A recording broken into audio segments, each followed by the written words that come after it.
folks who went before us blazed the trail through history.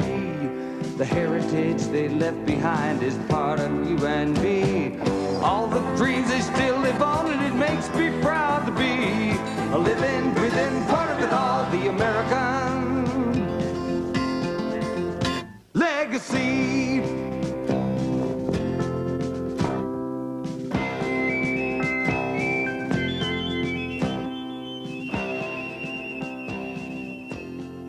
You want to put some oil in it? Put some oil in this oil cup here. Right in here? Yeah. How about that grease pen? Put some pressure on that. Run that down a little, will you please? All right. That's right. That oil's our crank pin. Greases it. I rebuilt this old engine. Spent a lot of time on it. Rebuilt it back to the 1870 Oh, it looks great. period, yes, sir. It burns wood, as it did in those days, or coal, either one. Say, let's get up in the cab. All right. John, let me have those. All right. Put that in. Put some wood in the firebox, will you, John? You see, this is part of his job. He does this because he sits over there and he's got to look after it to keep up steam. And you can see we got steam up now. Oh, yeah. Right. By the way, would you like to run the engine, John? Oh, I'd love to. Well, climb up there in the engineer's seat box. I'll show you what you have to do. The first thing you have to do now to make it move, you push the reverse lever forward. All right. Like that. Then you take the air brake off, push this head, like that. Then you whistle a couple of toots now. All right, now here's the throttle. Pull the throttle back, easy on it, and it'll start moving ahead.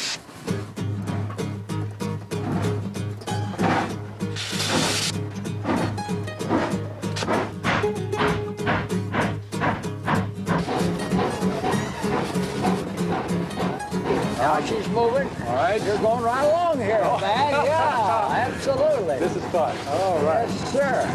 Moving right along.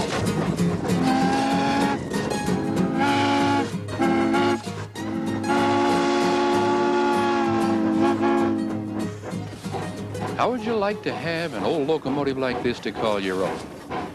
Mr. Rohr bought this steam engine, the tender, the passenger car, the baggage car, and the caboose to help preserve part of this country's early railroad history.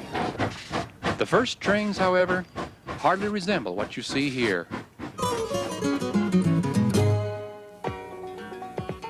This is one of the first steam-powered trains in America, the DeWitt Clinton, now on exhibit in the Henry Ford Museum. It made its first run on iron rails in New York State. The year, 1831. Top speed, 30 miles an hour. By 1860, trains not only went faster, but they were traveling to cities like Chicago and New Orleans.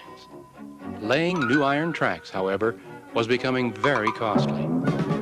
Senator, the railroad companies will agree to expand in the South and out West if Congress will give them free land to sell to the thousands of new settlers wanting to move there. But you know as well as I, building railroads cost money. And with help from the United States government, railroad companies did expand, helping to settle new territories out west. Two companies, the Union Pacific and Central Pacific, even completed the first transcontinental railroad. From Promontory Point, Utah, on May 10, 1869, a message was telegraphed to President Grant in Washington.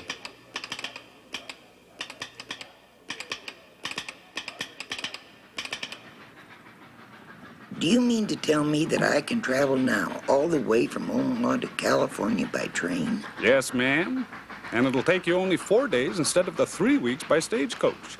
We even have sleeping cars called Pullmans. Hey, Lorenzo! As soon as you get those Longhorns loaded up, tell the engineer to get this thing moving. Those cows got to be at the meat packers in Chicago by the end of the week. Freight was becoming as important to railroad companies as passengers. New steel rails replaced old iron rails.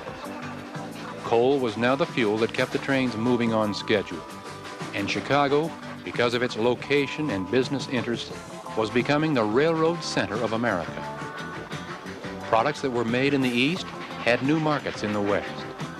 New towns and factories grew up along new railroad tracks. For the first time, people could afford to travel long distances to visit and sightsee America. By 1960, even the steam locomotive had changed into a diesel-electric locomotive. much more powerful and efficient. And most of the train loads, well, they no longer included passengers. It was freight. In fact, today, 95% of all the money earned by U.S. railroads comes from hauling freight. Each day, over 10,000 freight trains run from one part of our country to another, bringing us oranges from California and Florida, oil from Louisiana, automobiles from Detroit, coal from Wyoming. 1,001 different items of freight needed by us in our towns and cities everywhere. This is the workhorse of the railroad, the ordinary, everyday freight car. It may not be too attractive, but then it wasn't built for looks. It was built to carry great amounts of freight. Put 70 of these big freight cars together and you've got the average size freight train in America. Many of them being put together right here in this large Chicago freight yard. Here are where freight trains are put together with row upon row of tracks, each reserved for loaded freight cars that will make up a particular train. Each freight car is sorted out from this single track running up a low hill that is called the hump. Automatically, in the tower above, each freight car is classified by computer, weighed, and sent down the hill to be switched onto the right track and joined to the right train. The job is never ending. 2,000 freight cars every 24 hours. What happened to the passenger cars? Well, most passenger trains in this country of ours are now scheduled under the corporate name of Amtrak. And since most people prefer to fly or drive their own cars, there are very few Amtrak passenger trains put together anymore for long-distance travel.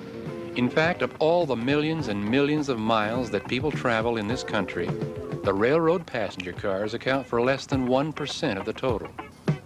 And yet, for short distances, passenger cars do provide a very useful service in and around large cities, especially as commuter trains.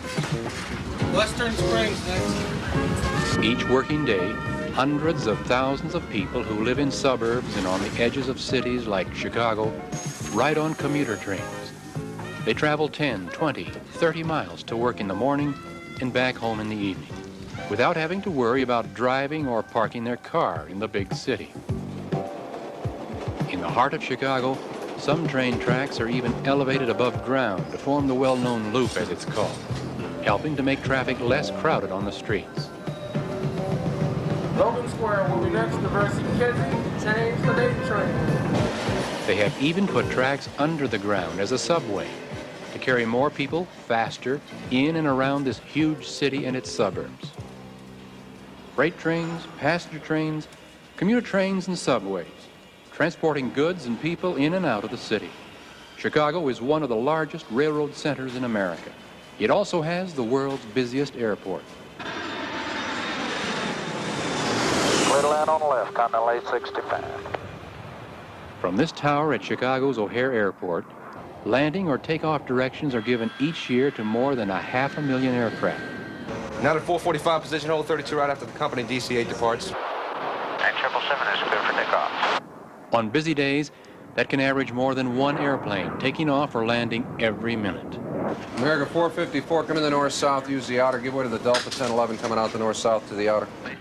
The job of these air traffic controllers is like that of a policeman on a busy street corner, keeping the traffic moving smoothly and rapidly as possible, but above all, safely. And they don't need a whistle to do it. Instead, they use a variety of electronic devices, complicated radar equipment, an instrument landing system, and the all-important radio contact back and forth with the pilots. Each day, enough passengers get on or off these planes to fill up a city with 100,000 people. And some planes don't even carry people. They carry freight, tons of it. There is shrimp from Louisiana, television parts bound for New Jersey, fresh flowers from California. Yes, even an automobile that will be delivered to Boston, Massachusetts. This air cargo jet can carry over 100 tons of freight for some 5,000 miles before refueling. It seems incredible that with such weight, the plane will even get off the ground and fly. And yet it will, thanks to two brothers who long ago solved the problems of getting a heavier-than-air machine to fly. Here in Greenfield Village is one of the most historically significant buildings in America, the Wright Brothers Cycle Shop. It's been restored to look just exactly like Orville and Wilbur left it long ago in Dayton, Ohio. It was here the two brothers operated their bicycle business. More importantly, it was here that they performed experiments and built the parts for the first successful airplane in the world. They even used a bicycle wheel mounted like this to help prove their theories about how an object could fly. To test wing design, they built this wind tunnel, believed to be the first of its kind anywhere. For long hours, the two brothers would talk, build, argue, and experiment. Even late at night, at the family home next door, the talking and arguing continued, usually in the kitchen. Orville, we've been through all that before. There isn't a company around that can build us a gasoline engine that will deliver at least 8 horsepower and still weigh less than 200 pounds. And if the engine weighs any more than that, we'll never get the machine off the ground. Unless we increase the surface area of the two wings to give us more lift. And if we do that, it will mean shifting the center of gravity and redesigning the whole structural arrangement. Now, we've tested the glider 1,000 times out at Kitty Hawk. We know it works. Even the shape of the wings is confirmed by our wind tunnel experiments. Let's not change the glider anymore to put a heavier engine on it. All right. Then we'll build the engine ourselves. You don't mean you and me? You and me and Charlie Taylor. You can't be serious. Why not, Wilbur? Charlie's the best metalsmith around. He built those bike parts for us in a week. Yeah, but a 4-cylinder, water-cooled gasoline engine is considerably more complicated than hardware for a bike. Look, if we could locate a cast aluminum block, it might well solve much of our weight problem. We could then use cast iron pistons and rods. Charlie could build the whole thing for us right in our own shop. We've got the tools and the lathe. What about the propellers? Now, who's going to make them? Disagreement between the two brothers often led later to compromise and finally to success in each step of building their flying machine. It was their way of thinking out loud, to test their theories and solve each problem. By December of 1903, Orville, Wilbur, and the completed airplane were back on the sand dunes at Kitty Hawk, North Carolina, where wind conditions were more consistent for attempting a flight. It was December 17th, 1903. The first flight lasted only 12 seconds, covering a little over 120 feet. But it was, nevertheless, the first in the history of the world in which a machine carrying a man had raised itself by its own power into the air in full flight. Later that same day, the two brothers, each taking their turn, flew their machine 3 more times, each flight more successful than the one before. It was the birth of aviation, the beginning of controlled flight, of man propelling himself through the skies, first in awkward-looking aircraft at very slow speeds, today in streamlined jets flying at unbelievable speeds. And what about the future? Well, knowing man's creative genius, it will be only a matter of time before the next step is added to the heritage of Orville and Wilbur Wright.